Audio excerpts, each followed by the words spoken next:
नमस्कार दोस्तों, स्वागत है आपके अपने चैनल परफेक्शन आईएएस में। बीपीएससी मेंस को ध्यान में रखते हुए जीएस पेपर 1 को हम लोग कंप्लीट कर रहे हैं। जीएस पेपर 1 को इसमें आज हम लोग बात करेंगे भारत के स्वतंत्रता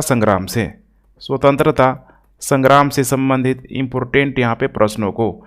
अब इसमें देखेंगे हम लोग, एक प्रश्न आता है 1857 से संबंधित। अब इसको पूरे के पूरे एक भारत के परिप्रेक्ष्य में भी पूछा जाता है कि भारत के परिप्रेक्ष्य में इस स्वतंत्रता आंदोलन का, इस स्वतंत्रता क्रांति का, भारत का स्वतंत्रता संग्राम का पूरा इसका कारण बताइए, महत्व बताइए, इसका परिणाम स्वरूप सबका सब बताइए। दूसरा प्रश्न पूछा जाता है इसको बिहार के संदर्भ में कि 1857 की क्रांति में बिहार की क्या यहाँ पे भूमिका रही है। और तीसरा यहाँ पे प्रश्न पूछा जाता है इसी 1857 की क्रांति में वीर कुंवर सिंह की यहाँ पे भूमिका पूरा डिटेल्स आप लोगों को बताना होता है। और बड़े मज़े की बात कि कोई एक प्रश्न नहीं है बल्कि 3 प्रश्न, यहाँ पे ध्यान रखिएगा, यहाँ से 3 प्रश्न एराइज होता है जो बीपीएससी में 38 नंबर का सवाल यहाँ पे पूछा जाता है। अब इस 38 नंबर में से मैक्सिमम मार्क्स आप कैसे गेन करेंगे इसी चीज़ को मैं बताऊंगा। पूरा कंप्लीट हम लोग देखेंगे। एक एक टॉपिक पे एक वीडियो में लेके आऊँगा, तीनों ही टॉपिक पे बेहद ही डिटेल्स में वीडियो बनाऊँगा। तो चलिए आज सबसे पहले बात करते हैं पूरा 1857 की जो क्रांति, इसका ओवरऑल भारत के परिप्रेक्ष्य में। तो यहाँ पे आपको हेडिंग डालना है 1857 की क्रांति।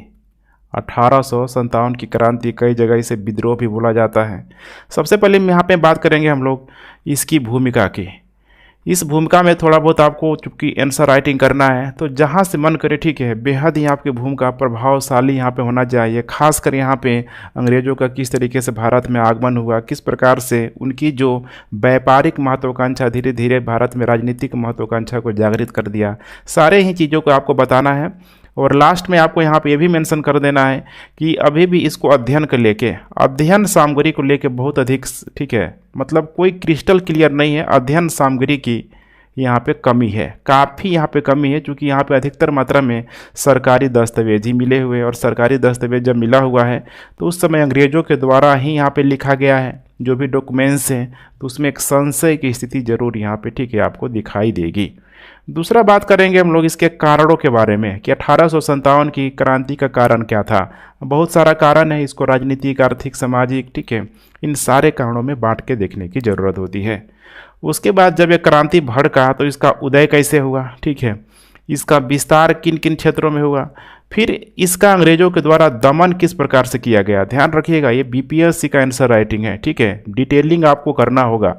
तो यहाँ पे उदय, विस्तार, दमन, इसको विस्तार से देखेंगे। फाइनली हमने देखा कि इस आंदोलन का असफलता का क्या कारण था, असफलता का कारण क्या था, किन किन बिंदुओं की वजह से, किन किन कारणों की वजह से भारत को इसमें असफलता मिली। उसके बाद हम लोग बात करेंगे यहाँ पे परिणाम, क्या परिणाम हुआ।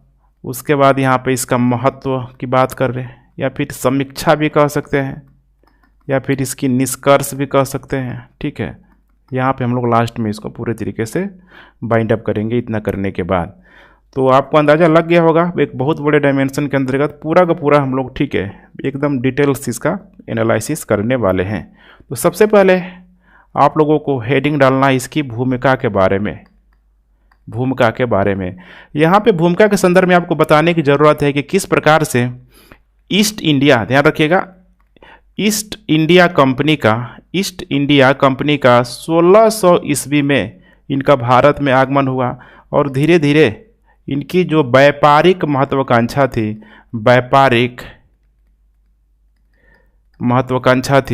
वो राजनीतिक महत्वाकांक्षा में धीरे धीरे परिणित होने लगी। राजनीतिक महत्वाकांक्षा में, अब ये राजनीतिक महत्वाकांक्षा अचानक तो नहीं जगा होगा, क्योंकि शुरुआत में अंग्रेज जब आया था सब भारत में व्यापार करने के लिए, तो एक से बड़ा यहाँ पे शासक था।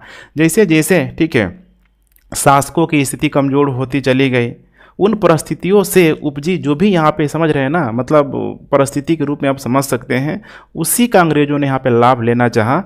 और व्यापार से धीरे धीरे वो लोग राजनीतिक महत्वाकांक्षा की तरफ यहाँ पे झुक गया। राजनीतिक महत्वाकांक्षा की तरफ झुकने में उनको प्रॉफिट भी अधिक होगा, बहुत बड़ी मात्रा में कंपनी को यहाँ पे लाभ मिलेगा। अब इस राजनीतिक महत्वाकांक्षा को सुचारू रूप से चलाने के लिए देखेंगे, इसको सफल बनाने के लिए तो अंग्रेजों के द्वारा कई सारी नीतियाँ यहाँ पे लाई गई। फिर यही हो जाएगा, इकोनॉमिक हो जाएगा, ठीक है, पॉलिटिकल हो जाएगा, सोशल हो जाएगा, चाहे यहाँ पे हो जाएगा कल्चरल, ठीक है, कल्चरल एक्टिविटी। इन सारे ही चीज़ों में देखेंगे तो अंग्रेजों के द्वारा यहाँ पे, ठीक है, परिवर्तन किया गया, हस्तक्षेप यहाँ पे करने का प्रयास किया गया। और इसको प्रयास किया गया किसके माध्यम से? तो लॉ एंड ऑर्डर के माध्यम से, लॉ एंड ऑर्डर के माध्यम से, नियम और कानून के माध्यम से, ठीक है, भारत को पूरी तरीके से अपने अंडर कंट्रोल में चलाने का प्रयास किया गया। अब यही सारी समस्या थी, चाहे हम लोग बात कर ले इकोनॉमिक के स्तर पे, इकोनॉमिक में किस प्रकार से अंग्रेजों की नीतियाँ बनाई गई, पॉलिटिकल में, उसी तरीके से सोशल में। तो सारे ही नीतियों के माध्यम से यहाँ पे क्या हुआ? समस्या ही हुआ। भारतीयों को इसमें क्या हुआ? समझिए, समस्या हुआ, भारतीयों को समस्या हुआ। और इसी की, ठीक है, परिणत के रूप में आप कह सकते हैं, एक प्रतिक्रिया के रूप में आप समझ सकते हैं कि भारतीयों ने पूरी तरीके से विद्रोह करना शुरू कर दिया।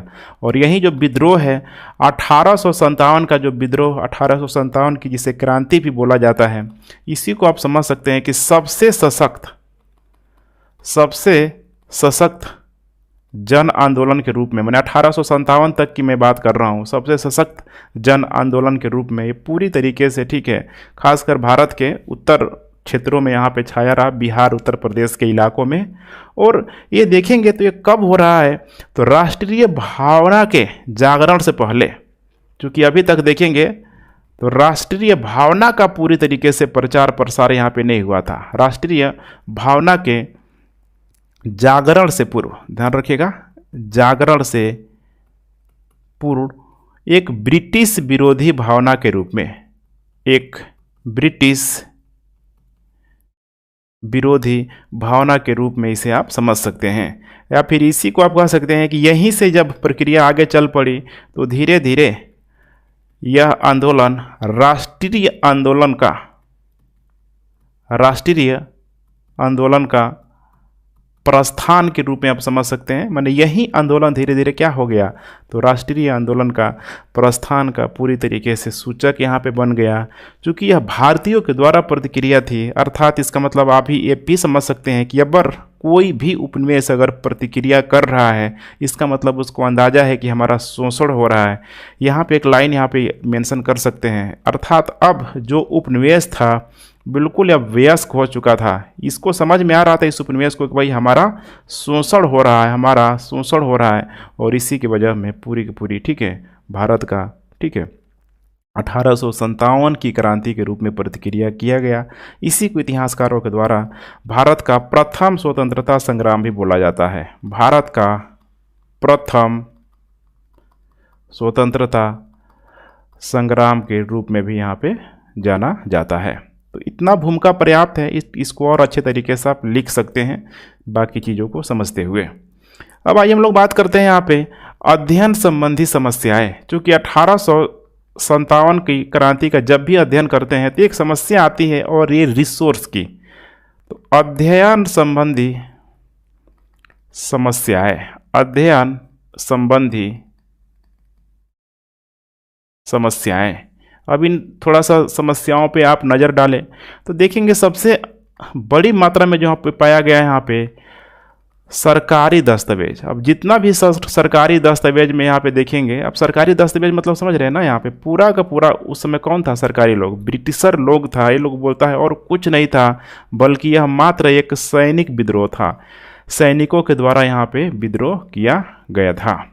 दूसरी बात करें हम लोग, यहाँ पे बहुत सारे जो भी विद्वान हैं, खासकर जो भी इतिहासकार लोग हैं, विद्वानों द्वारा देखेंगे तो अधिकतर मात्रा में 1857 की क्रांति का राजनीतिक संदर्भ को देखने का प्रयास किया गया है, राजनीतिक संदर्भ को।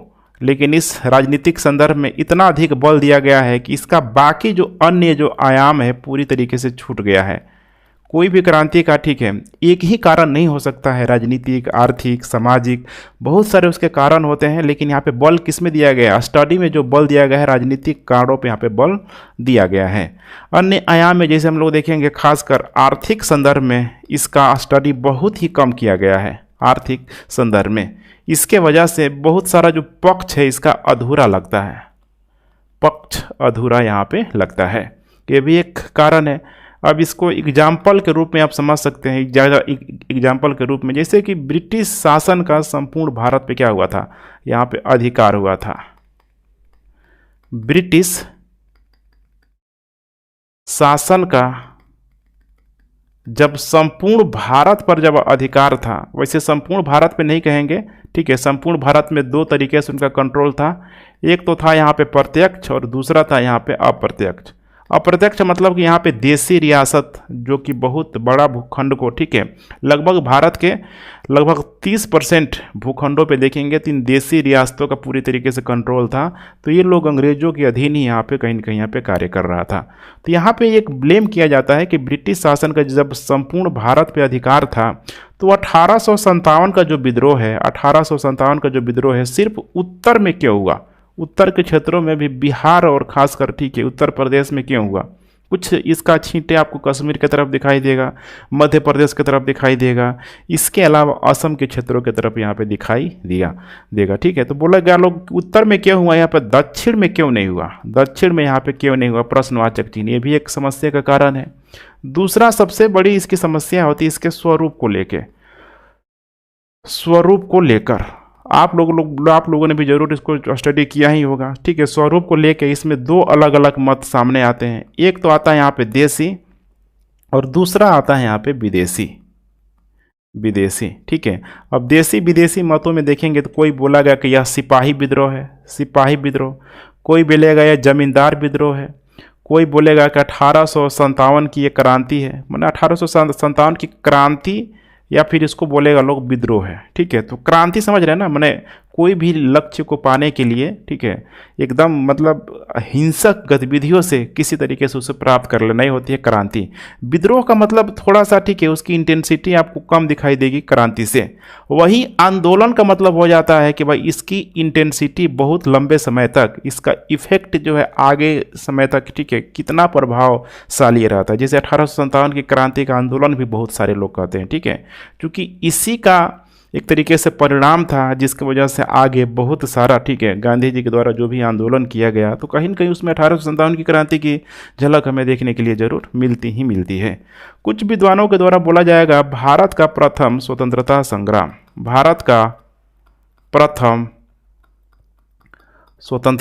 संग्राम, ऐसी को आंदोलन के रूप में भी बोला जाता है। अब यहाँ पे एक एक शब्द का कुछ न कुछ मतलब है और ऐसे में यहाँ पे इसका मूल्यांकन करना बेहद ही ज़रूरी हो जाता है, ठीक है, इसका मूल्यांकन करना बेहद ही ज़रूरी हो जाता है ताकि किसी एक ठोस निष्कर्ष पे पहुँचा जाए कि 1857 की क्रांति रियल में सिपाही विद्रोह था या फिर रियल में ये, ठीक है, जमींदार विद्रोह था या फिर 1857 की क्रांति था, विद्रोह था। कोई एक यहाँ पे क्लियर होना चाहिए, लेकिन यहाँ पे अभी भी समस्या रहती है।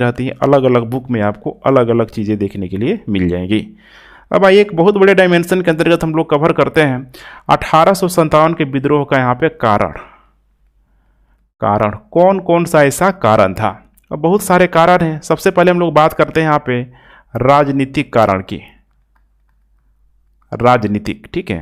तो राजनीतिक में सबसे पहले यहाँ पे देखेंगे तो ब्रिटिश सरकार की यहाँ पे जो आक्रामक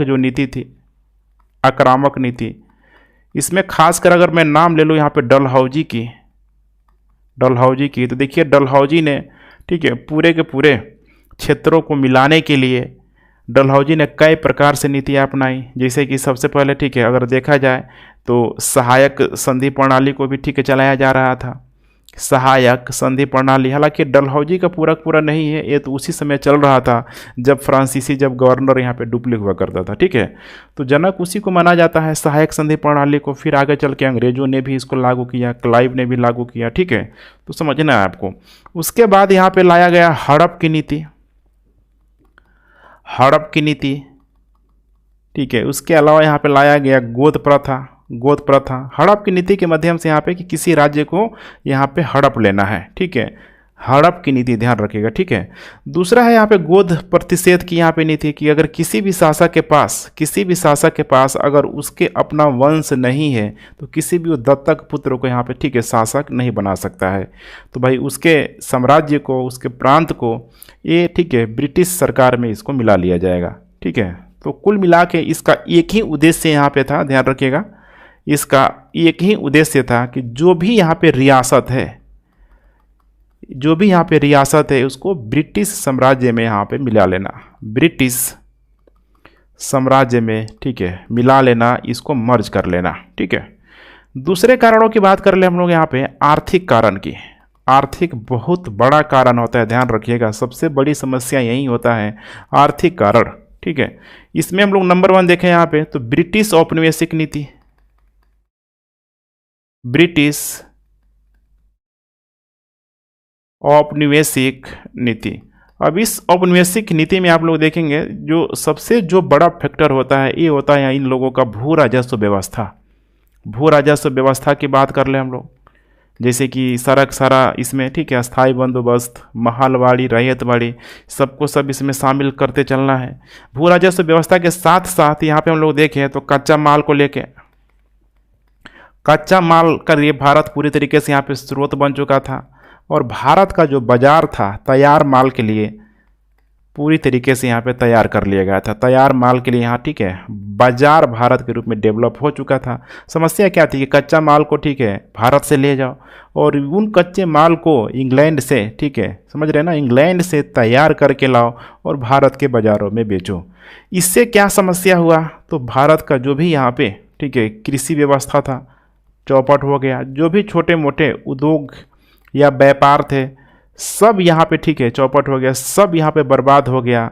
और इससे क्या होने लगा तो गरीबी, तो समझिए गरीबी हो गया, ठीक है, अकाल, घरेलू उद्योग धंधों का नाश, घरेलू उद्योग धंधों का यहाँ पे नाश हो गया, ठीक है, भारतीय संपत्ति की लूट, भारतीय संपत्ति की लूट, और इसी को नौरोजी के द्वारा, दादा भाई नौरोजी के द्वारा धन के निष्कासन का सिद्धांत दिया गया। धन के निष्कासन का सिद्धांत दिया गया। जैसे रेलवे वगैरह का बहुत बड़ी मात्रा में जब निर्माण कराया गया तो नौरोजी के द्वारा बोला भी गया कि भाई रेलवे में इतना खर्चा करने से क्या होगा, ये तो दूसरों की, समझ रहे हैं ना, दूसरों की पत्नी में खर्च करने के लिए जो श्रृंगार पटार के लिए किया जाता है वैसे ही है कि कोई फायदा नहीं है। ठीक वही लोग, अंग्रेज लोग यहाँ पे कर रहा है। तो यहाँ पे इस चीज़ को अच्छे तरीके से आपको समझना है। कुल मिला के आर्थिक कारणों में आपको यह दिखा देना है कि इससे भारतीय को कोई यहाँ पे लाभ नहीं हुआ, बल्कि बड़ी मात्रा में भारतीयों को क्या हुआ, समस्या ही हुआ। उसके बाद बात हम लोग कर लेते हैं यहाँ पे सामाजिक कारणों की। सामाजिक कारणों की, सामाजिक कारणों में यहाँ पे समझना है कि यहाँ पे शुरुआती तौर पे देखेंगे खासकर 1757 के बाद से, तो उसमें अधिकतर मामले में देखेंगे तो यहाँ पे ब्रिटिशरों के द्वारा भारत के सामाजिक मामलों में यहाँ पे हस्तक्षेप की नीति को अपनाई जाएगी। हस्तक्षेप की नीति को यहाँ पे अपनाई जाएगी। इसका सबसे बड़ा कारण था कि भारतीयों को हीन दृष्टि से देखना, हीन दृष्टि से देखना। और हीन दृष्टि से जब कोई भी व्यक्ति किसी को भी देखेगा तो उसके द्वारा किया गया कोई भी कार्य वो नीचता ही, मतलब समझ रहे हैं ना, नीचे का ही कार्य यहाँ पे, ठीक है, दिखाई देगा।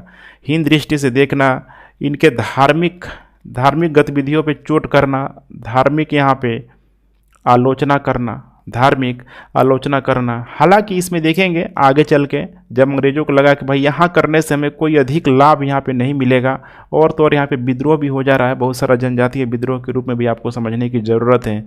चाहे वो, ठीक है, हम लोग बात कर ले संथाल विद्रोह की, चाहे वो मुंडा विद्रोह की बात कर ले, या फिर पहले भी हुआ है यहाँ पे, ठीक है, भील वगैरह।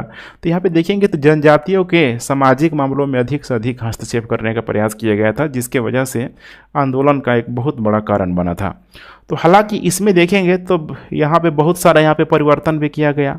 और ये परिवर्तन जो किया गया, इसमें एक चीज़ आपको समझने की ज़रूरत है। जब 18वीं या 19वीं शताब्दी में भारत में बहुत सारे विद्वानों के द्वारा, बहुत सारे लोगों के द्वारा 18वीं से लेकर 19वीं शताब्दी में जब क्या चलाया गया तो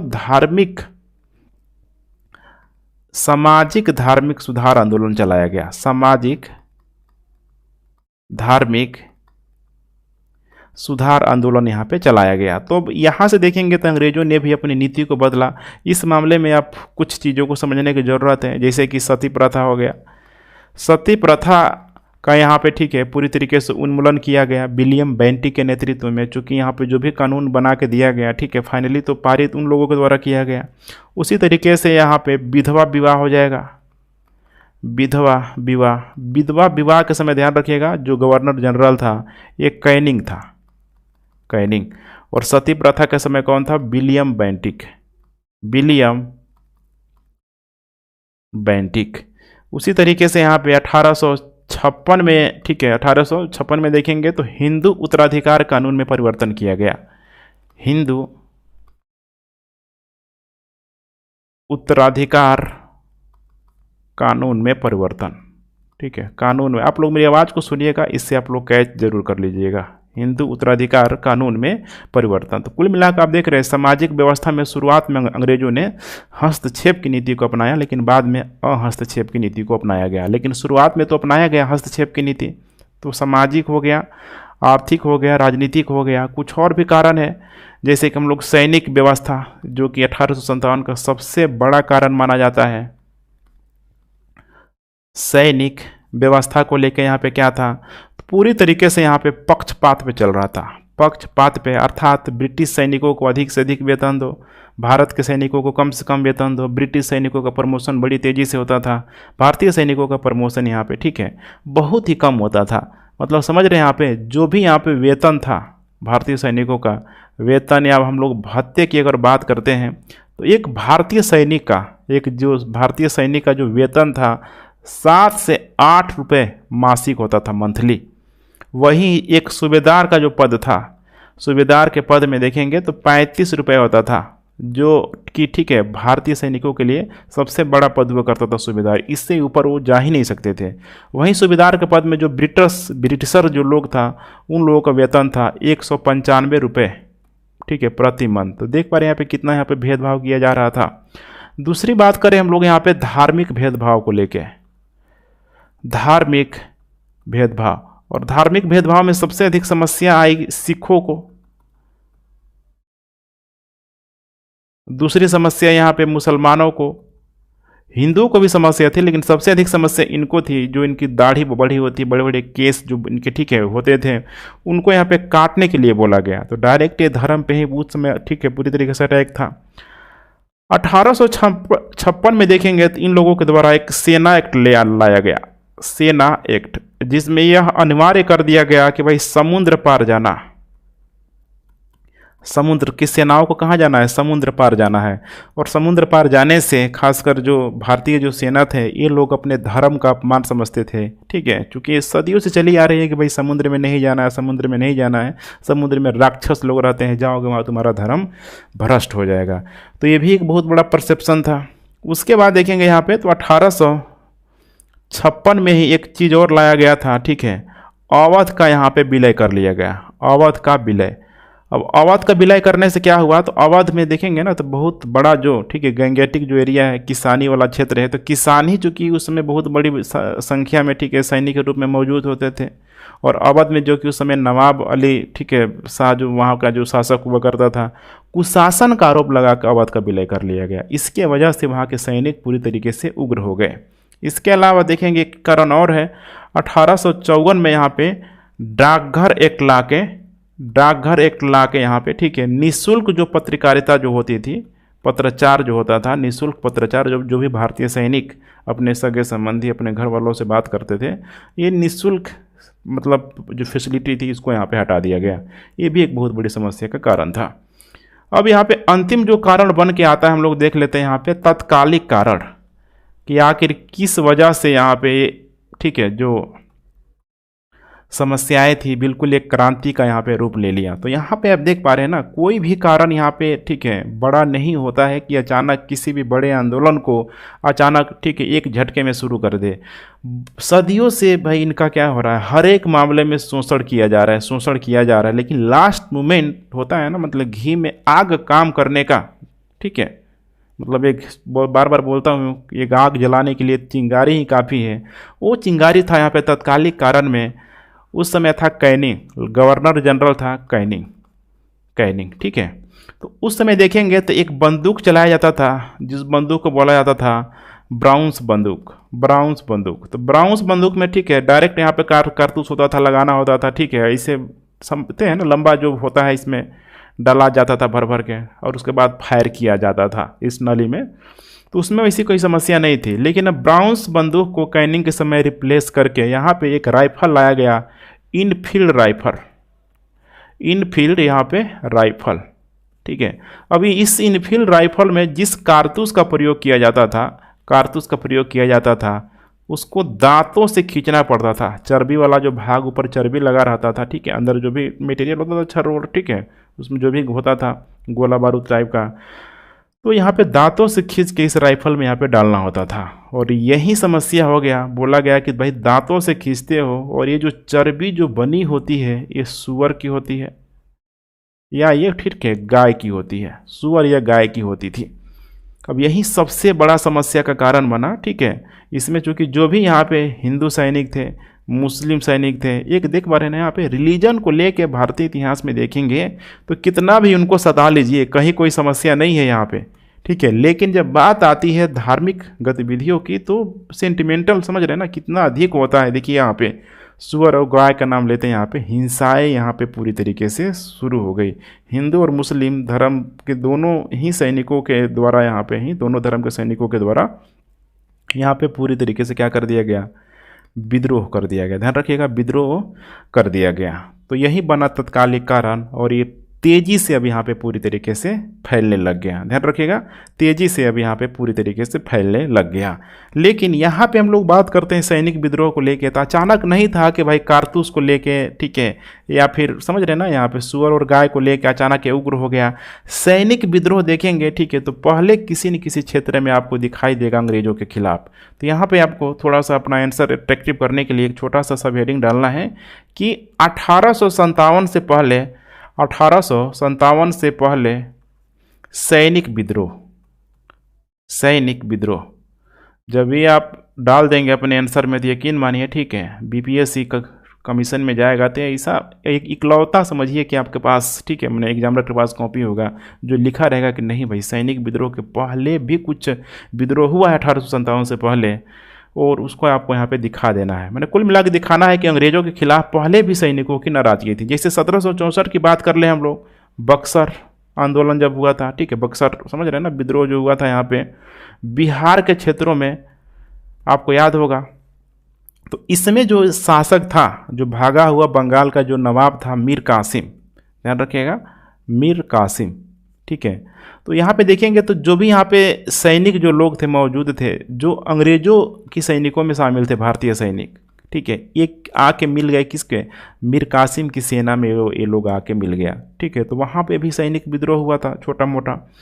दूसरा हम लोग बात करें 1806 में, ये बहुत फेमस है, दक्षिण भारत में देखेंगे मद्रास में वर्तमान में वेल्लार विद्रोह, वेल्लार विद्रोह, ठीक है, वेल्लार के यहाँ पे किले में हुआ था वेल्लार विद्रोह, ठीक है। इस समय गवर्नर जनरल था वार्लो, वार्लो, ठीक है। और यहाँ पे सैनिकों के मामले में यहाँ पे भी धार्मिक हस्तक्षेप करने का प्रयास किया गया था, जिसके वजह से विद्रोह पूरी तरीके से, ठीक है, हिंसक रूप ले लिया। माना गया कि 200 से अधिक, ठीक है, ब्रिटिश सैनिक या तो मारे गए या तो घायल भी हुए। बदले में, ठीक है, 600 लोग यहाँ पे भारत के लोग भी मारे गए। इसके बाद बात करें हम लोग 1824 में, 1824 में तो ये हुआ था यहाँ पे बैरकपुर छावनी में, बैरकपुर छावनी में अंग्रेजी बर्मा, आंग्ल बर्मा युद्ध के समय, आंग्ल बर्मा युद्ध के समय कारण यही था, ठीक है, कि 47वां यहाँ पे रेजिमेंट था। ध्यान रखिएगा, 47वां यहाँ पे रेजिमेंट, रेजिमेंट का मतलब होता है टुकड़ी ना इसमें, ठीक है, जैसे 50-100 की संख्या में एक टुकड़ी यहाँ पे मौजूद थी, उसको कुछ न कुछ नाम दे दिया जाता था। तो 47वां यहाँ पे रेजिमेंट था। इन लोगों ने वर्मा जाने से मना कर दिया, वर्मा जाने से मना कर दिया। इनको लगता था कि भाई वर्मा जाएंगे समुद्र के रास्ते तो हमारी धर्म संस्कृति पूरी तरीके से नष्ट हो जाएगी। तो फिर वहाँ पे भी यहाँ पे विद्रोह यहाँ पे किया गया, ठीक है।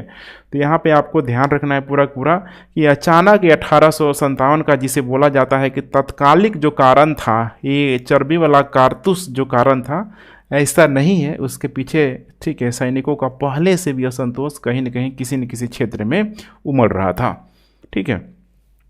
अब चलिए हम लोग बात करते हैं इसका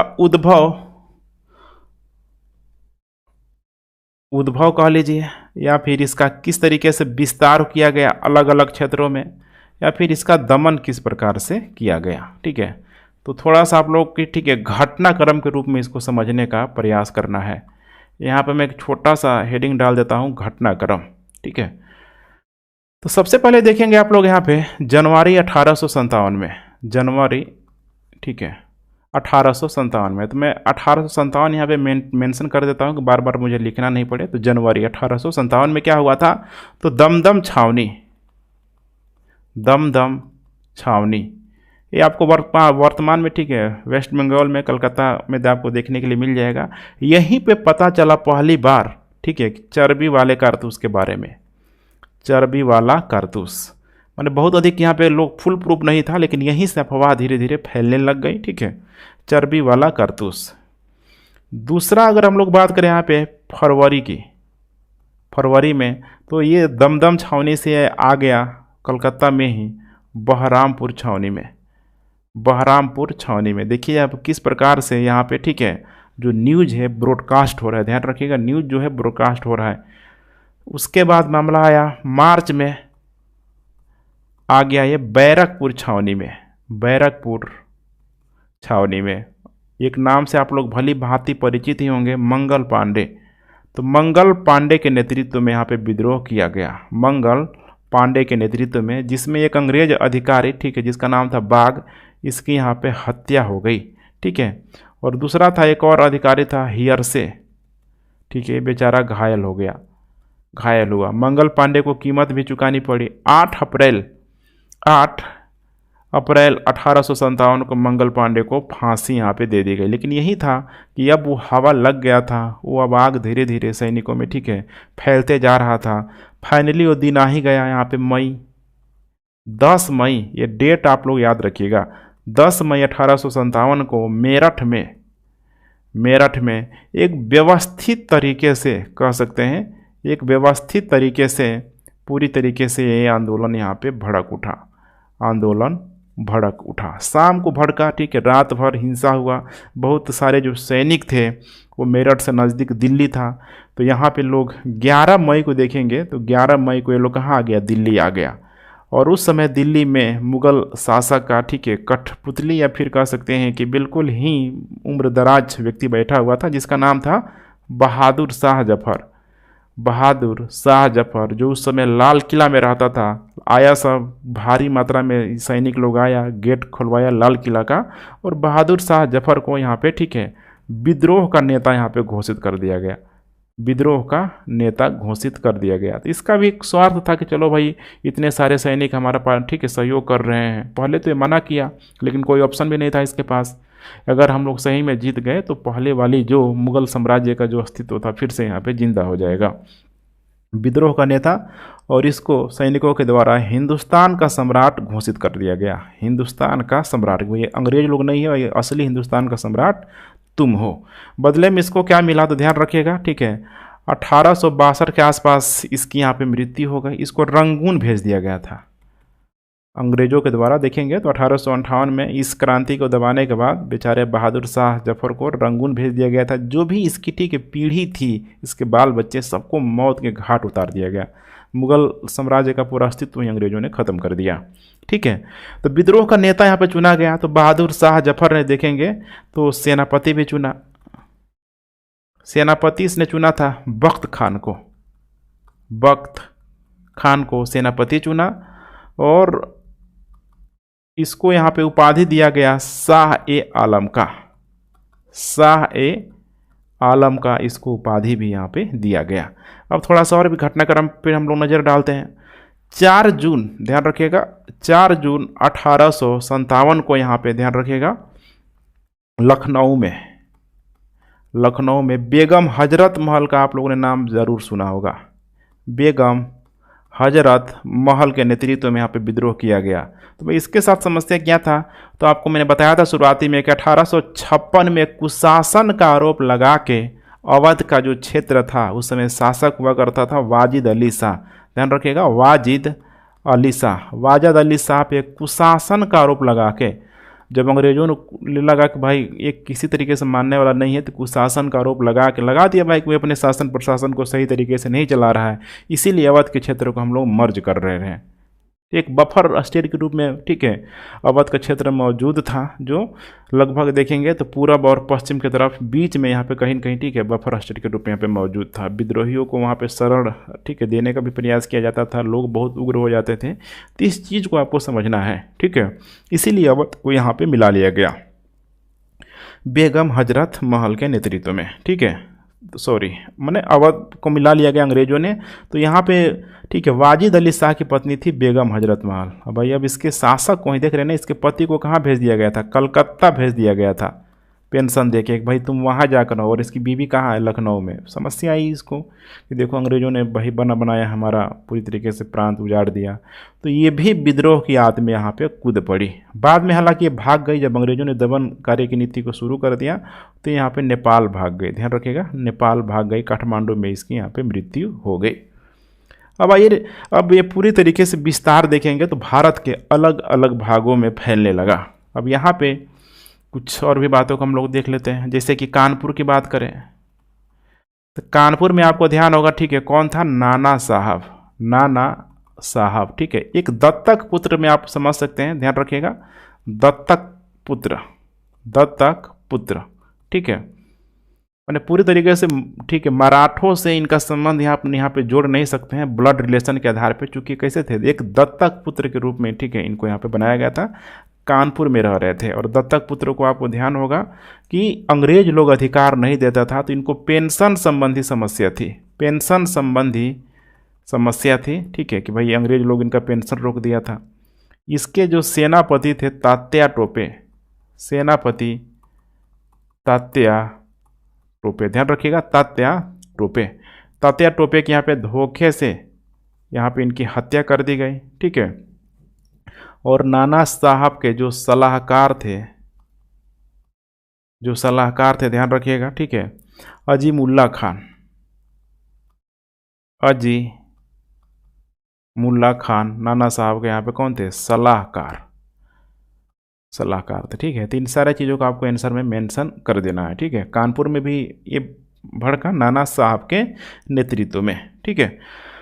उसके बाद हम लोग बात करते हैं और अलग अलग क्षेत्रों में, जैसे बरेली या फिर इसे रुहेलखंड का क्षेत्र भी कह सकते हैं, रुहेलखंड। यहाँ पे देखेंगे तो यहाँ पे खान बहादुर खान के नेतृत्व में, खान बहादुर खान के नेतृत्व में, बाद में ये भी यहाँ पे नेपाल भाग गए। अभी हम लोग देखेंगे कैसे ये लोग नेपाल भागा। तीसरा हम लोग बात करें यहाँ पे इलाहाबाद के क्षेत्रों में, इलाहाबाद के क्षेत्रों में लियाकत अली के नेतृत्व में, लियाकत अली के नेतृत्व में। उसके बाद हम लोग बात करते हैं यहाँ पे झांसी के क्षेत्रों में, ठीक है, झांसी, ठीक है, तो ध्यान रखिएगा झांसी में कौन था, रानी लक्ष्मीबाई, रानी लक्ष्मीबाई। इनके भी, ठीक है, जो भी यहाँ पे, ठीक है, प्रांत था, ठीक है, गोद निषेध प्रणाली के तहत, ठीक है, हड़प लिया गया था, इनके भी राज्य को यहाँ पे हड़प लिया गया था। एक और बेहद इंपॉर्टेंट है फैजाबाद। फैजाबाद में एक, ठीक है, व्यक्ति का नाम है मौलवी अहमदुल्ला, मौलवी अहमदुल्ला, बहुत ही फेमस नाम है।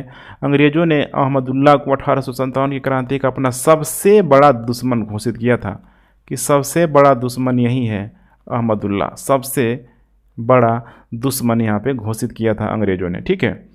इसके अलावा इनके द्वारा देखेंगे तो अवध के विद्रोहियों का भी इसने नेतृत्व किया था, अवध के विद्रोहियों का भी नेतृत्व, अवध के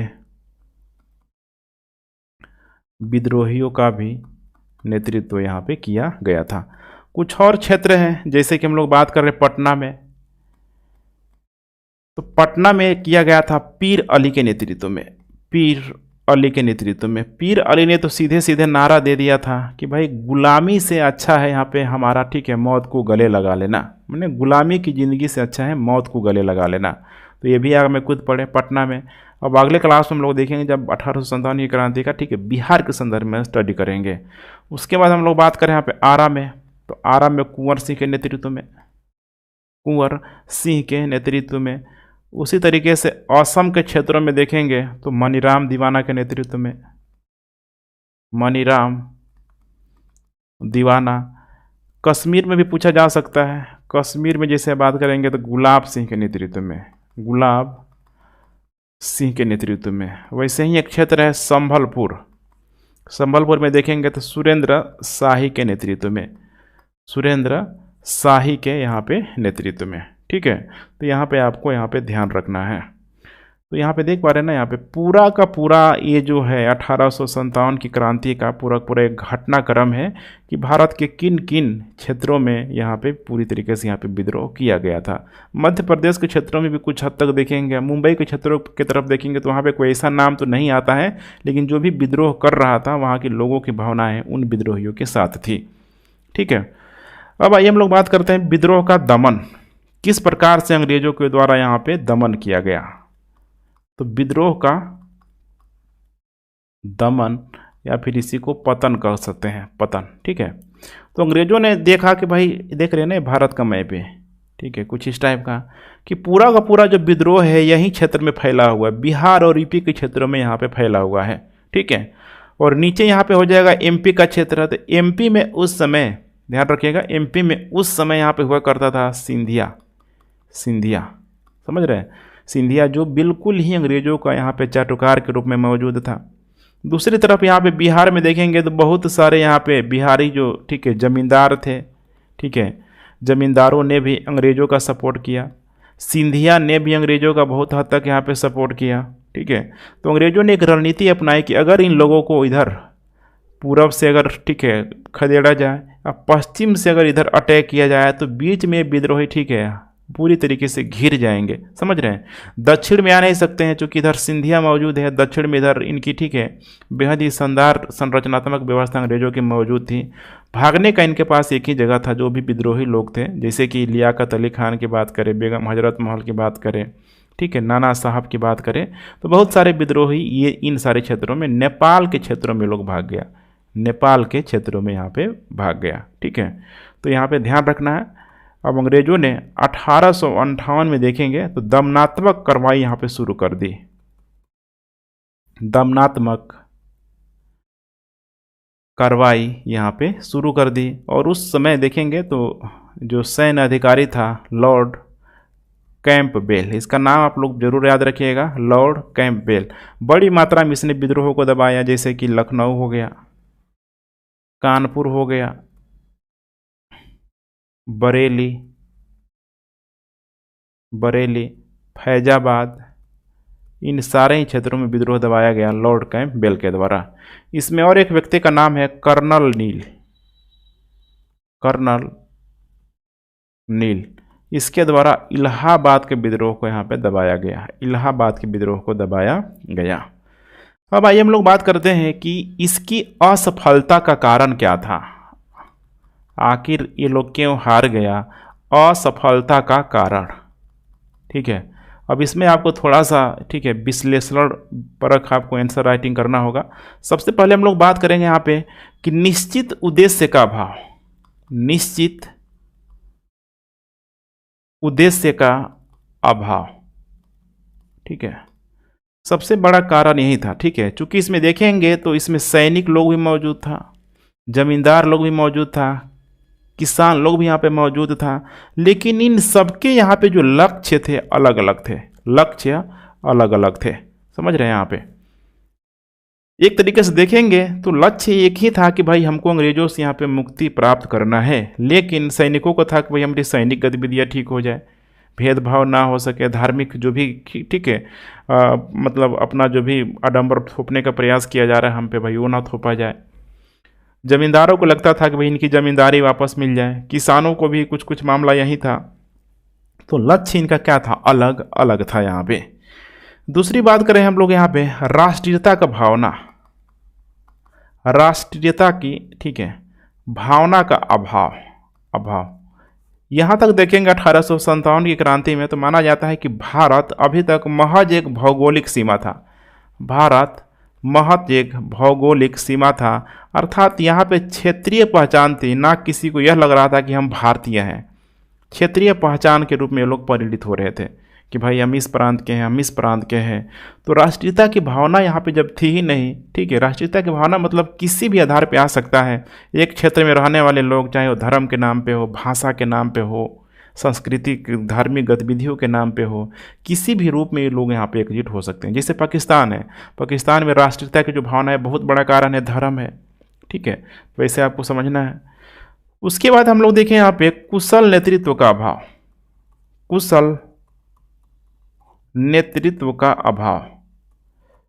इसमें हम लोगों ने क्या हुआ देखा था कि कुशल नेतृत्व का अभाव में कि बहादुर शाह जफर को, जो कि एक बेहद ही उम्रदराज व्यक्ति था, सीमित संसाधन था, इसको यहाँ पे नेता बना दिया गया पूरे राष्ट्रीय स्तर पे। और जो भी नेता होना चाहिए, सोच लीजिए, बिल्कुल ही 300 मूवी अगर आप लोगों ने देखा होगा, ठीक है, जैसे कि सिकंदर हुआ करता था, कि एकदम सैनिकों में जोश भर दे, कुछ इस टाइप का नेता होना चाहिए। एक एक सैनिक, ठीक है, 10-10 अपने विरोधियों पे, अपने दुश्मनों पे भारी पड़ना चाहिए। वैसा हमें नेतृत्व यहाँ पे देखने के लिए नहीं मिलता है। उसके बाद बात करें हम लोग संगठन का अभाव, ठीक है, कोई भी संगठन बनता है तो देखिए उस संगठन का कोई ना कोई यहाँ पे उद्देश्य होता है, उसका यहाँ पे कार्यक्रम होता है, कुछ न कुछ देखेंगे यहाँ पे, तो विचारधाराएं भी यहाँ पे मौजूद होनी चाहिए, विचारधारा, ठीक है। ऐसा कुछ भी यहाँ पे नहीं था, अलग अलग मतलब सैनिकों का अलग उद्देश्य, ठीक है, अलग कार्यक्रम, वैसे ही जमींदारों का अलग उद्देश्य, अलग कार्यक्रम। विचारधारा के स्तर पे कोई किसी से यहाँ पे मैच यहाँ पे कर ही नहीं रहा है, सबसे बड़ी समस्या थी। हालांकि इसमें देखेंगे, ठीक है, तो कुछ चीज़ें चल रही थी सिंबलाइज तौर पे, जैसे कमल, रोटी और फूल, सिंबलाइज तौर पे चल रहा था, ध्यान रखिएगा, कमल, रोटी और फूल। लेकिन इसका प्रसार बहुत ही सीमित था, उसके बाद बात करें हम लोग मध्य वर्ग, ये तो बहुत बड़ा कारण है। मध्य वर्ग विश्व में किसी भी क्रांति को ले ले, चाहे वो अमेरिकी क्रांति हो, मध्यम वर्ग ने ही यहाँ के नेतृत्व को संभाला। फ्रांस की क्रांति हो, चाहे अमेरिकी क्रांति हो, फ्रांस की यहाँ पे क्रांति हो, हर जगह देखेंगे तो क्रांति का जो नेतृत्व था मध्य वर्ग ने किया हुआ था। लेकिन यहाँ पे मध्य वर्ग बिल्कुल क्या है, गायब है। उसके बाद यहाँ पे संचार व्यवस्था की बात कर ले। संचार व्यवस्था मतलब समझ रहे हैं ना, कम्युनिकेशन की कब किस विद्रोह को किस प्रकार से करना है, ऐसी कोई संचार व्यवस्था उनके पास मौजूद यहाँ पे नहीं थी। एकमात्र सबका यही पता था कि एकमात्र जो उद्देश्य है हमको हर हाल में, ठीक है, जो भी हमारा शोषण हो रहा है जिस भी किसी से, उस शोषण को यहाँ पे ख़त्म करना था। लेकिन यहाँ पे जो कम्युनिकेशन जो बेहद ही पुअर होने की वजह से एक दूसरे से लोग कम्युनिकेट ही नहीं कर पा रहे। जैसे सैनिक जमींदारों से करता, जमींदार किसानों से करता, तीनों आपस में मिल के अगर ये लोग गुट बना के एक सही रणनीति के साथ करते तो शायद कुछ यहाँ पे हो सकता था। उसके बाद हम लोग यहाँ पे बात करें कुछ भारतीय शासकों के द्वारा अंग्रेजों का साथ, तो कुछ और भी कारण है यहाँ पे, गद्दारी, समझ रहे हैं ना, गद्दारी कह सकते हैं, या भारतीय शासकों के द्वारा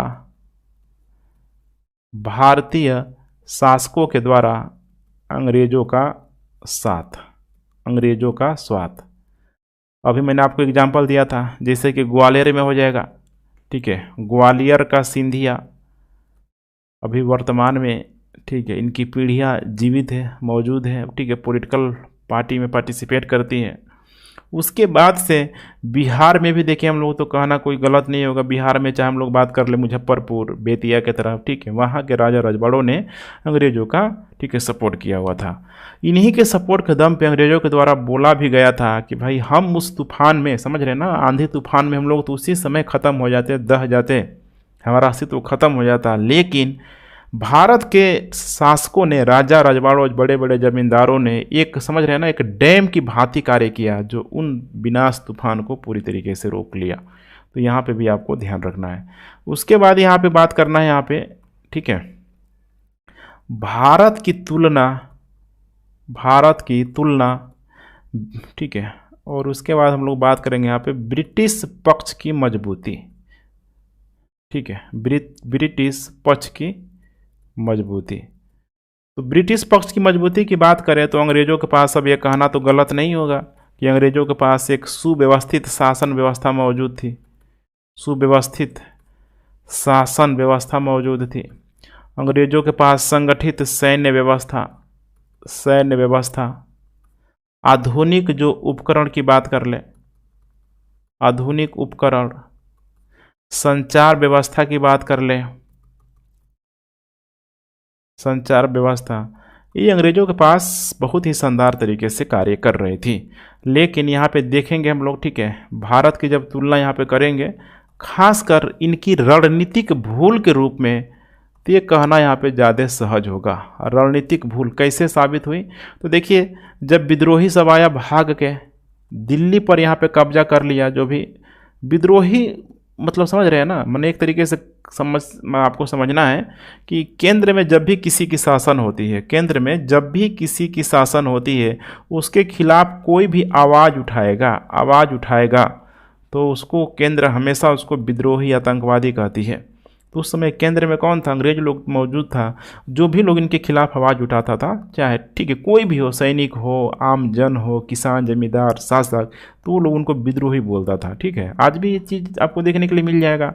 तो यही है यहाँ पे कि दिल्ली पर इन लोगों ने कब्जा किया, लेकिन दिल्ली का जो उत्तर पश्चिम का जो क्षेत्र था, उत्तर पश्चिम का जो क्षेत्र था, ठीक है, उसको यहाँ पे सुरक्षा नहीं किया गया। अगर इसको सुरक्षा अगर कर लिया जाता तो पंजाब के तरफ से आक्रमण यहाँ पे नहीं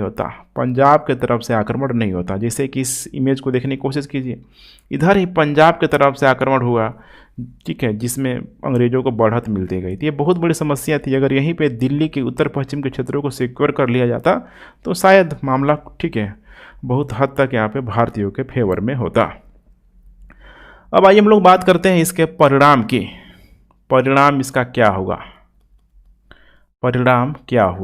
ठीक है, तो इसको अलग अलग भागों में बांट के देखने की जरूरत है। सबसे पहले हम लोग बात करते हैं राजनीतिक परिणाम।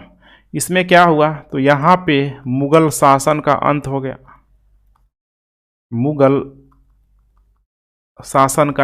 हो गया, ठीक है। इसके अलावा कंपनी के शासन का भी अंत हो गया। कंपनी अब कंपनी नहीं रही, ध्यान रखें, कंपनी का शासन यहाँ पे क्या हो गया? खत्म हो गया। मुगल का शासन का पूरी तरीके से पूर्णतः यहाँ पे अंत हो गया, ठीक है। अब यहाँ पे भारत पे जो कंट्रोल था डायरेक्ट ब्रिटिश क्राउन का हो गया, ध्यान रखिएगा, ब्रिटिश क्राउन का यहाँ पे हो गया।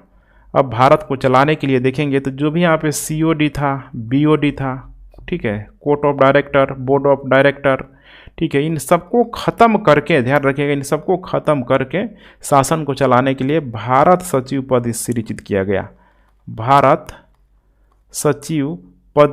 किया गया। गवर्नर जनरल का नाम बदल के वायस राय कर दिया गया, वायस राय यहाँ पे कर दिया गया। तो इतना बातें पर्याप्त है राजनीतिक गतिविधियों में, ठीक है। दूसरी बातें करें हम लोग इसी में, तो यहाँ पे सेना संबंधी इसमें परिवर्तन बहुत बड़े मात्रा में किया गया। जैसे कि बहुत हद तक अनुपात क्या किया गया? कम कर दिया गया। खासकर हम लोग बात करें बंगाल में बोला गया कि भाई विद्रोही सबसे अधिक पैदा यहीं से लेता है, तो 2 भारतीयों में 1 यहाँ पे यूरोपीय सैनिक होता था।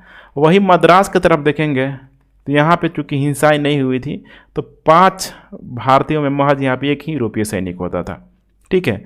जो भी यहाँ पे महत्वपूर्ण जो जिम्मेदारी थी, खासकर तोपखाना हो गया, गोला बारूद का क्षेत्र हो गया, महत्वपूर्ण जिम्मेदारी भारतीयों से हटा के यहाँ पे अंग्रेजों को दिया गया, क्योंकि उनको अपने लोगों में भरोसा था कि फिर से कोई विद्रोह ना कर दे ये लोग, ठीक है, तो अंग्रेजों को यहाँ पे दिया गया। अब जो भी कोई बाहरी अभियान होता था, ध्यान से देखते चलिए, बाहरी जो अभियान होता था, बाहरी अभियान में बोलता था कि भारत के लोग जाके मारो, मैंने भारतीय सैनिक जाओ, तुम लोग जाओ भाई, नहीं अगर हमें जिताओगे तुम मार दिए जाओगे। और जो भी आंतरिक विद्रोह होता था, इसमें ब्रिटिश सेना का सहयोग लिया जाता था। और तो और यहाँ पे राष्ट्रवाद को दबाने के लिए ध्यान से देखते चलिए, कई सारा नया सैन्य रेजिमेंट बनाया गया। जैसे गोरखा के साथ सिख रेजिमेंट, ठीक है, जाट रेजिमेंट बनाया गया। क्योंकि बोला गया कि देखो भाई, ये तीनों ही अलग अलग कैटेगरी के लोग हैं, तो इनमें राष्ट्रवाद की भावना आएगी ही नहीं, ठीक है। इनकी जाति अलग है, क्षेत्र अलग है, समुदाय अलग है, समझ रहे थे। यहाँ पे मैं मेंशन कर देता हूँ, जाति, क्षेत्र या फिर जो भी इनकी कम्युनिटी की बात करते हैं, समुदाय, सब यहाँ पे अलग अलग। देख पा रहे हैं ना, गोरखा को इधर, ठीक है, नेपाल के क्षेत्रों की तरफ, पहाड़ी क्षेत्रों से वहाँ पे लाया गया। अब उनका यहाँ के भारत के सैनिकों में क्या कम्युनिकेशन होगा, कैसे राष्ट्रवाद जगेगा, ठीक है। इसके अलावा जो भी यहाँ पे हिंदू जाति के जो ऊंचे लोग थे, हिंदू जाति के ऊंचे लोगों को सैनिक क्षेत्र में, ठीक है, भर्ती एकदम मना ही कर दिया गया, या फिर होता भी था तो ना के बराबर, क्योंकि हिंसा लोग बोलता था कि फिर से कोई मंगल सिंह आएगा, हिंसा ठीक है, भड़का देगा, ठीक है। तो इस चीज़ को आपको ध्यान में रखना है। दूसरी बात करें हम लोग यहाँ पे राजनीति के साथ साथ आर्थिक की। आर्थिक में भी आप लोग चीज़ों को ध्यान से देखते चलिए।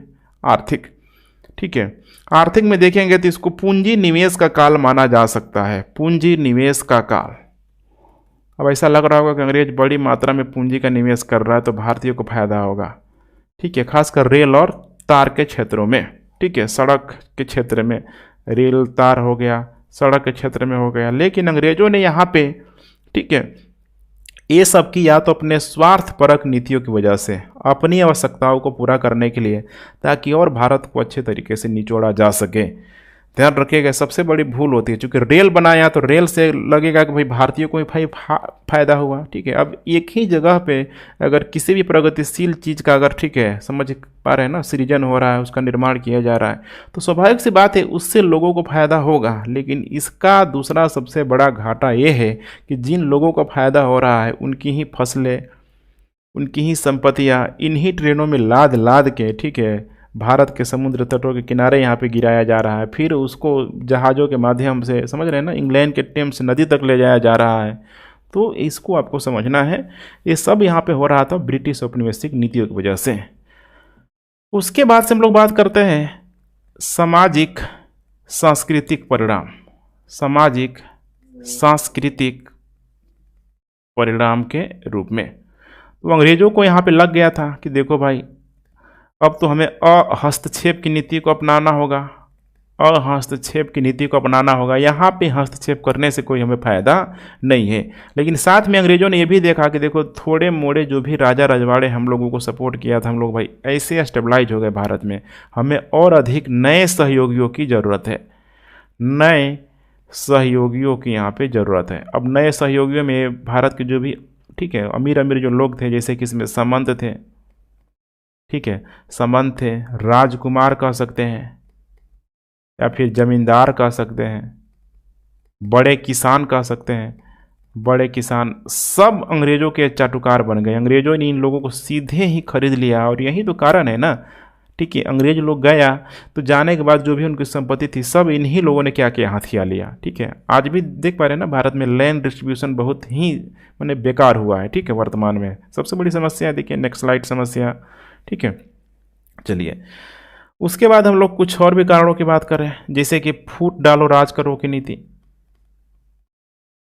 फूट डालो राज करो की नीति ध्यान से समझना है आपको, ठीक है। फूट डालो राज करो की नीति, इसमें आपको देखने के लिए मिलेगा कि देखिए, ठीक है, जो भी यहाँ पे हिंदू और मुसलमान थे, आपको पता है कि कैसे अंग्रेजों ने इन दोनों को अलग अलग कर दिया। लेकिन ऐसा नहीं था, चूँकि 1857 की क्रांति में, 1857 की क्रांति में अंग्रेज लोग सबसे बड़ा षड्यंत्रकारी इन मुस्लिमों को मानता था कि इन मुस्लिमों ने ही षड्यंत्र के तहत इस विद्रोह को, ठीक है, उकसाना शुरू किया।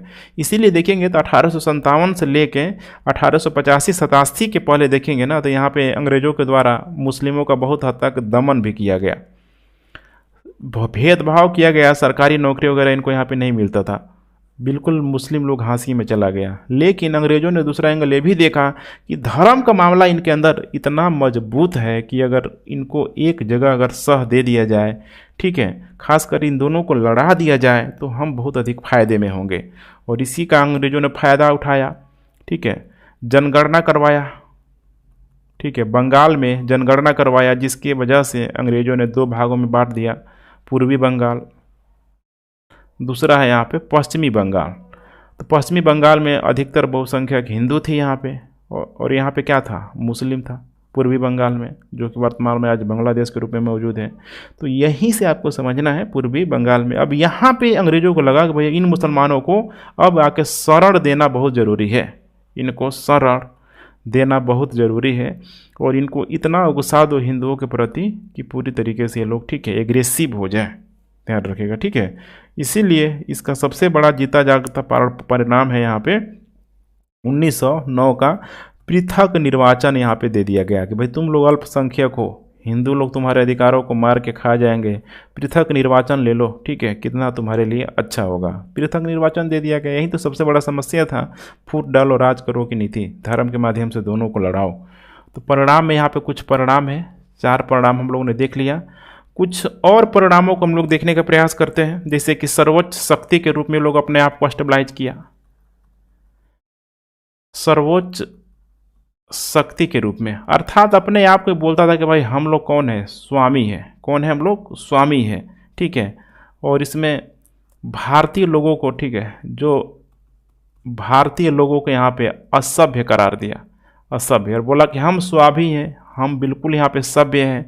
ये लोग इस ऐसे बनाने के लिए व्यंग्यात्मक चित्र का सहारा लिया, व्यंग्यात्मक चित्र को लेके, ठीक है। इसमें अपने आप को प्रजातीय श्रेष्ठता को लोग दिखाने की कोशिश किया कि देखो भाई हमारी प्रजाति कितनी श्रेष्ठ है, प्रजातीय श्रेष्ठ है, हमको सब चीज़ आता है, ध्यान रखिएगा, ठीक है, हमें शासन करना आता है। और भारतीय बिल्कुल असभ्य है, इनको शासन करना नहीं आता है, इसीलिए हम इनको शासन करना सिखा रहे हैं कि तुम भी भाई सीख जाओ, इसीलिए भारत में है, तुमको हम लोग सिखा रहे हैं कैसे लॉ एंड ऑर्डर को मेंटेन किया जाता है, ठीक है। कुल मिला के अब अंग्रेज लोग यहीं पे देखेंगे तो भारतीय लोगों का, बोलते हैं ना बिहारी अंदाज में, माई बाप लोग हो चुका था, ठीक है। इस चीज़ को आपको यहाँ पे समझना है, ठीक है। उसके बाद से हम लोग कुछ और भी चीज़ों को देखें, जैसे कि राष्ट्रीय भावना का विकास हो गया। राष्ट्रीय भावना का विकास, ठीक है। इसके पहले अगर देखेंगे ना यहाँ पे, तो पहले भी आंदोलन हुआ, जैसे 1857 से, ठीक है, पहले भी आंदोलन हुआ, लेकिन इससे भारतीयों को भी सीख मिलने के लिए मिला, सीख, राष्ट्रीय भावना का विकास, ठीक है। भारतीयों के संदर्भ में आपको समझने की जरूरत है। भारतीयों को लग गया कि इनको, ठीक है, बम पिस्तौल गोला बारूद से इनको हराया नहीं जा सकता है, ठीक है। तो राष्ट्रीय भावना के विकास में प्रबुद्ध लोगों का यहाँ पर योगदान माना जाता है, प्रबुद्ध लोगों का। जैसे होता है ना कि यूरोप के क्षेत्रों में जैसे कि प्रबोधन काल हुआ, ठीक है, पुनर्जागरण का काल हुआ, जिसमें एक से एक विद्वान लोग आए, उन लोगों ने, ठीक है, मध्य वर्ग को पूरी तरीके से, ठीक है, मतलब जगाने का प्रयास किया, उनको अपने अधिकारों के प्रति सचेत करने का प्रयास किया। तो वैसे ही यहाँ पे अब जब प्रबुद्ध लोगों का जब उदय होगा तो यही लोग क्या करेगा, तो राष्ट्रवाद की भावना को जगाने का प्रयास करेगा, राष्ट्रवाद की भावना को जगाने का प्रयास करेगा। अब ये जो राष्ट्रवाद होगा, ठीक है, बिल्कुल ही देखेंगे तो अलग अलग तरीके से, ठीक है। जैसे ये लोग बहुत सारी संस्थाएं बनाएगा, कहावत है ना, लोहा लोहे को ही काटता है, तो विभिन्न संस्थाएं बनाएगा। जैसे कि यहाँ पे बहुत सारी पॉलिटिकल पार्टी आ गई, कांग्रेस अपने आप में एक बड़ी पार्टी के रूप में, ठीक है। अर्थात लॉ एंड ऑर्डर है तो लॉ एंड ऑर्डर के माध्यम से ही उनको क्रिटिसाइज किया जाए। इसके अलावा कुछ नया चीज़ भी लाया गया गांधी के द्वारा, सत्याग्रह हो गया, असहयोग आंदोलन हो गया, ठीक है। सत्याग्रह मतलब समझ रहे हैं ना, हम सत्य के खिलाफ, माने सॉरी, सत्य के लिए हम आग्रह कर रहे हैं, भाई तुम ये जो कर रहे हो गलत कर रहे हो, हम तुम्हें मारेंगे नहीं। और सहयोग में भी सही है कि हम तुम्हारा कोई सहयोग ही नहीं करेंगे, ठीक है, बिल्कुल हम चुप बैठ जाएंगे, ठीक है। हम हो सकता है कि तुम्हारा जो भी काम है वो नहीं करेंगे, असहयोग कर देना हर एक मामले में, कपड़ा हो, ठीक है, विदेशी वस्तुओं का बहिष्कार हो, हम पहनेंगे नहीं, उसका यूज ही नहीं करेंगे, तुम्हारा डिमांड अपने आप कम हो जाएगा। तो इस तरह की गतिविधियों को यहाँ पे लाया गया। अब यहाँ पे नेक्स्ट हम लोग बात कर लेते हैं इसके स्वरूप की। स्वरूप को लेकर यहाँ पे बहुत अधिक मतभेदता है, इसको मैंने शुरू में आप लोगों को बता दिया है। तो सबसे पहले स्वरूप में हम लोग एक छोटी सी भूमिका के संदर्भ में बात करें, ठीक है। सर्वाधिक विवादास्पद इसको माना जाता है, सर्वाधिक विवादास्पद क्यों माना जाता है, क्योंकि यहाँ पे बहुत अधिक, समझ रहे हैं ना, जो मूल्यांकन होना चाहिए, जो स्टडीज क्षेत्र में होना चाहिए, हुआ ही नहीं है। तो इसीलिए कोई बोलेगा कि भाई ये सैन्य विद्रोह था, कोई बोलेगा ये प्रथम स्वतंत्रता संग्राम था, कोई बोलेगा ये दीर्घकालिक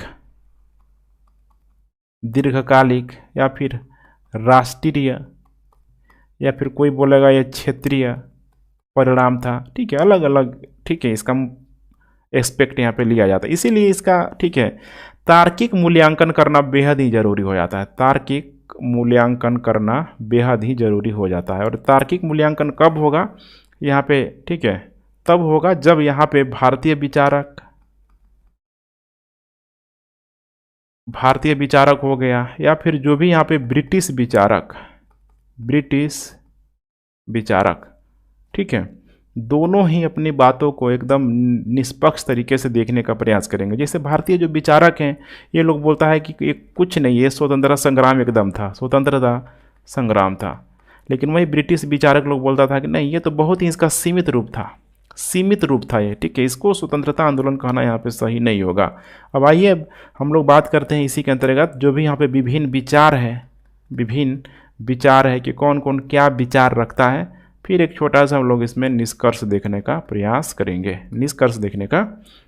करेंगे। तो यहाँ पे आपको छोटा सा हेडिंग डालना है, विभिन्न विचारक। ध्यान रखिएगा 38 नंबर का प्रश्न आप कर रहे हैं, इतनी आसानी से आपको 38 नंबर नहीं मिलने वाला है, आपको थोड़ा मेहनत करना पड़ेगा मेरे साथ, ठीक है।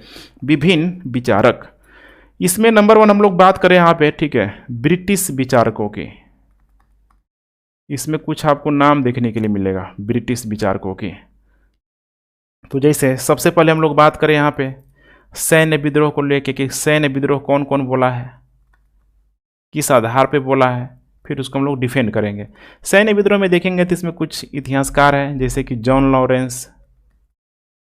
लॉरेंस, इसमें, ठीक है, सीले का नाम आएगा, रीज का नाम आएगा, होम्स, और यहाँ पे मेडली का नाम आएगा।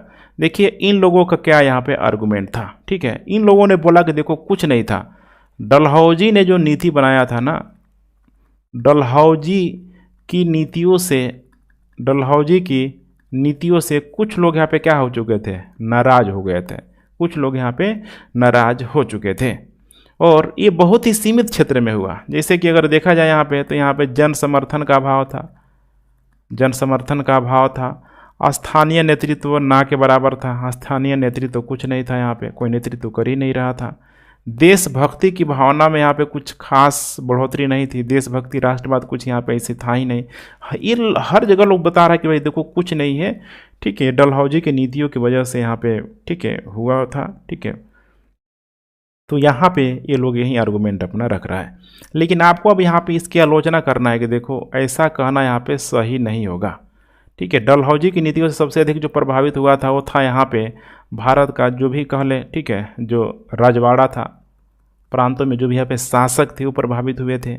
लेकिन हमें आलोचना यह करना है कि जब भाई यही लोग जब प्रभावित थे तो इसमें सेना ने बड़ी संख्या में पार्टिसिपेट किया। सेना के साथ साथ जो असैन्य जो लोग थे, आम लोग थे, इतनी बड़ी रूप में इन लोगों ने पार्टिसिपेट किया गया, ठीक है। अगर यही लोग थे तो भाई इन पे मुकदमा क्यों चलाया गया, ठीक है। तो ऐसी बातों से आपको, ठीक है, थोड़ा बहुत इसका आलोचना भी करना है। दूसरा आर्गुमेंट हम लोग देखते हैं यहाँ पे, कोई बोलेगा कि ये हिंदू मुस्लिम षड्यंत्र था, हिंदू मुस्लिम षड्यंत्र। इसमें जो दो नाम है, आउटरम और टेलर का नाम है, ये लोग बोलेगा कि भाई कुछ नहीं था, ठीक है। इसका कारण था यहाँ पे, ठीक है, हिंदू मुस्लिम षड्यंत्र, दोनों ने षड्यंत्र रचा और ये पूरी तरीके से विद्रोह हो गया। तो यहाँ पे आपको बताना है कि देखो भाई इसमें नो डाउट एक रूपता तो थी, ठीक है, विचारों में एक रूपता तो थी, खासकर चर्बी वाले कारतूस के लेके कि दोनों का धर्म बर्बाद हो रहा है। लेकिन बहुत सारा इसमें मौलिक अंतर भी था, यहाँ पे, ठीक है, था हिंदू और मुस्लिमों के बीच, इसीलिए ये भी आरोप यहाँ पे गलत है। तीसरी बातें करें हम लोग, ईसाइयों के विरुद्ध युद्ध, देख रहे हैं यहाँ पे धर्म का एंगल यहाँ पे दिया जा रहा है, ईसाइयों के विरुद्ध, ठीक है, धर्म युद्ध। इसमें नाम है यहाँ पे रीज का नाम आता है, रीज ने बोला। तो सीधे यहाँ पे आपको खंडन कर देना है कि देखो भाई, ठीक है, धर्म इसका कारण था, चर्बी वाला करतूस, धर्म ये कारण था, लेकिन कहीं भी ईसाइयत का नाम तो भारतीय सैनिकों ने लिया नहीं, ईसाइयत का यहाँ पे नाम ही नहीं था। तो बेतार्किक यहाँ पे बात है। दूसरा बोला गया सभ्यता और बर्बर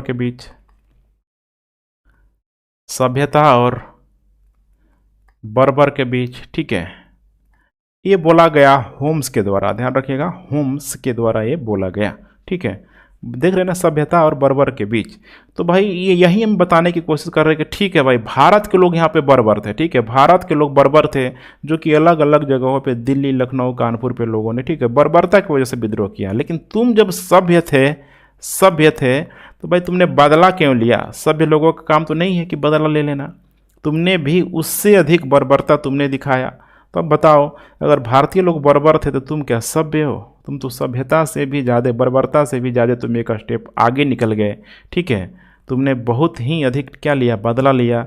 इस बदला में बहुत सारे जो निर्दोष लोग भी क्या हो गए? मारे गए। ये भी गलत हो गया।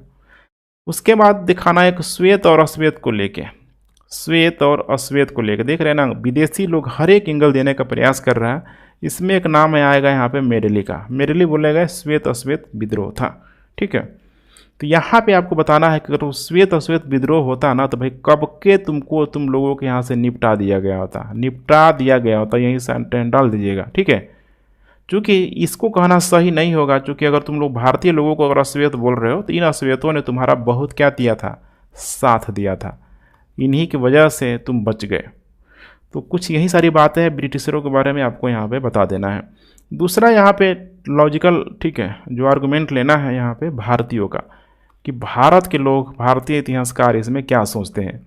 जैसे कि यहाँ पे बोला जाता है भारत का प्रथम स्वतंत्रता संग्राम, भारत का प्रथम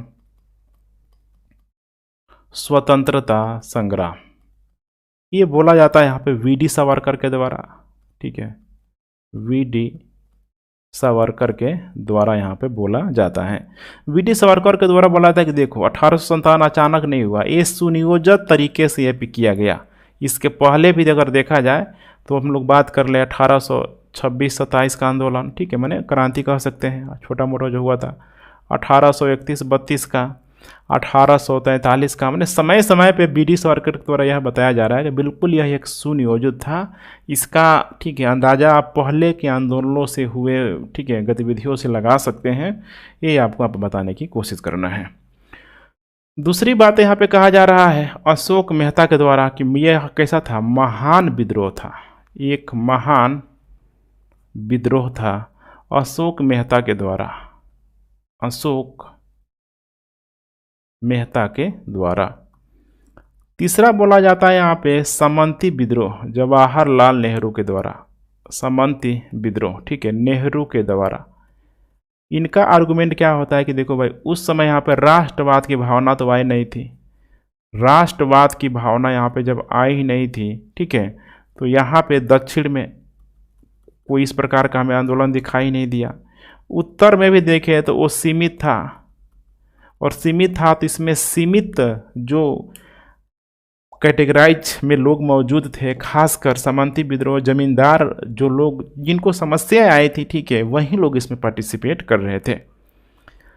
उसके बाद यहाँ पे बोला जाएगा कृषक विद्रोह, कृषक विद्रोह कार्ल मार्क्स के द्वारा, बहुत ही फेमस पर्सनालिटी मार्क्स के द्वारा यहाँ पे बोला जाएगा। मार्क्स हर तरीके से, ठीक है, शोषित के नज़रिए से ही देखता है। ये बोला जाएगा मार्क्स के द्वारा कि देखो भाई, सैनिक और कृषक, इन दोनों का यहाँ पे गठजोड़ था, सैनिक और कृषकों का यहाँ पे गठजोड़ था, ठीक है, और इन्हीं लोगों ने, ठीक है, विदेशियों को खदेड़ना चाहा या फिर अपने यहाँ मौजूद जो भी यहाँ पे सामंतवादी व्यवस्था थी इसको लोग तोड़ना चाहा, इसीलिए इन लोगों के खिलाफ ही लड़ गया, ठीक है।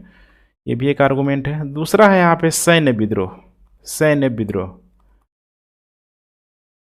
ये बोलेगा यहाँ पे सर सैयद अहमद खां, सर सैयद अहमद खां के द्वारा ये बोला जाएगा कि भाई ये सैनिक विद्रोह था। एक और है यहाँ पे आरसी मजूमदार, इनकी बातें बहुत आपको तार्किक लगेगी। आरसी मजूमदार, आरसी मजूमदार के द्वारा बोला जाता है कि यह न तो प्रथम आंदोलन था, न प्रथम, ध्यान से देखते चलिए, न यह राष्ट्रीय आंदोलन था, न स्वतंत्रता संग्राम था, न स्वतंत्रता संग्राम था, ठीक है, न सुनियोजित बोला जाएगा इनके द्वारा, न सुनियोजित था, और न यहाँ पे राष्ट्रीयता था, न राष्ट्रीयता की भावना से प्रचारित हुआ था। न प्रथम के कहने का मतलब क्या है कि भाई ये आर्गुमेंट दे रहे हैं कि देखो भाई इससे पहले भी कई सारा विद्रोह हो चुका था, पहले भी कई सारा विद्रोह हो चुका था, तो पहला ही कैसे हो सकता है। बोला जाता है कि न राष्ट्रीय, कि न राष्ट्रीय का मतलब क्या है कि इसका जो विस्तार था बहुत सीमित था, विस्तार सीमित, उत्तर भारत में भी पूरा नहीं था, ठीक है, बिहार यूपी तक बड़े क्षेत्रों में व्यापक प्रभाव इसका रहा था, विस्तार सीमित था। ना स्वतंत्रता संग्राम में ये क्या आर्गुमेंट देते हैं कि देखो भाई ठीक है, जो भी इसमें लोग शामिल थे अपने उद्देश्यों से लड़ रहे थे, मैं किसी में ये भावना नहीं थी कि भाई हम स्वतंत्र हो जाए, भारत स्वतंत्र हो जाए। तो यहाँ पे जो यहाँ पे इनके उद्देश्य थे, ठीक है, स्वार्थपरक थे, स्वार्थपरक। उसके बाद ना सुनियोजित का मतलब है यहाँ पे कि भाई ये अचानक प्रारंभ हुआ, अचानक प्रारंभ, वीडी सावरकर की बातों के खंडन कर रहे हैं कि देखो भाई अचानक प्रारंभ हो गया ये। न राष्ट्रीयता का मतलब है कि भारत उस समय महज एक भौगोलिक क्षेत्र था, महज एक भौगोलिक क्षेत्र था, इसमें किसी भी प्रकार का, ठीक है, भारतीय होने का भाव नहीं था, ठीक है, अपने क्षेत्रीय पहचान के रूप में ये लोग जाने जाते थे, समझना है आपको। चाहे इसमें हम लोग बात कर ले बहादुर शाह जफर की, ठीक है, तो मुगल शासक के रूप में मौजूद था, लक्ष्मीबाई, ठीक है, चाहे हम लोग नाना साहब, कुंवर सिंह, सब ये जमींदार या फिर शासकीय व्यवस्था से लोग ग्रसित थे जो अपने अपने क्षेत्र को बचाने का प्रयास कर रहे थे, ठीक है। इसके अलावा देखा जाए तो इनके द्वारा और भी बताया जा रहा है कि भाई जो पंजाब और मध्य प्रदेश में, पंजाब और मध्य प्रदेश में, तो यहाँ पे सैनिक गतिविधियाँ सबसे अधिक प्रभावित थी, सैनिक लोग यहाँ पे लड़ रहे थे, सैनिकों को समस्या थी। और बिहार यूपी में, बिहार और यूपी में यहाँ पे सैनिक भी थे और यहाँ पे किसान भी थे, सैनिक भी थे और यहाँ पे किसान थे। तो ये था आरसी मजूमदार के द्वारा, इन्हीं का सपोर्ट बाद में किया एस.एन. सेन ने, एस.एन. सेन ने, ठीक है। ये लोग अपने अपनी बातों से यहाँ पे चीज़ों को बता रहे हैं, ठीक है। तो चलिए अब हम लोग आंसर राइटिंग के लास्ट पोर्शन में आ चुके हैं। अब आपको करना है यहाँ पे समीक्षा या निष्कर्ष, समीक्षा या फिर इसको निष्कर्ष के रूप में आप समझ सकते हैं, ठीक है। तो यहाँ पे हम लोग बात करें इसके स्वरूप को लेके, स्वरूप को लेके, ठीक है। तो यहाँ पे हमने क्या देखा कि देसी हो या फिर विदेशी हो, दोनों के ही स्वरूपों में, ठीक है, बहुत बड़ा जो अंतर है ये हमें देखने के लिए यहाँ पे मिलता है। और इसका जो मूल कारण है, जैसे मैंने आपको शुरू में बताया था कि मूल कारण इसका क्या है, ठीक है, तो स्रोतों की सीमित उपलब्धता, स्रोतों की सीमित उपलब्धता, स्रोतों की सीमित उपलब्धता की वजह से, ठीक है, यहाँ पे संदेहास्पद चीज़ें मौजूद है, संदेहास्पद चीज़ें मौजूद है, इसीलिए इसका निराकरण करना बेहद ही ज़रूरी है, निराकरण करना इसका बेहद ज़रूरी है, ठीक है। फिर भी अगर देखा जाए, ठीक है, तो 1857 की क्रांति को यहाँ पे ब्रिटिश उपनिवेशवाद के चरण में देखा जाना चाहिए, ब्रिटिश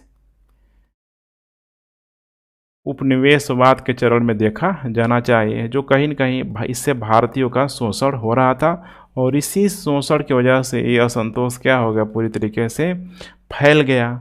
इसीलिए इसका देखेंगे तो दीर्घकालिक परिणाम होगा, दीर्घकालिक परिणाम, क्योंकि और भारत के लोग, ठीक है, अपने शोषणों को पहचान रहे हैं, जान रहे हैं, ठीक है।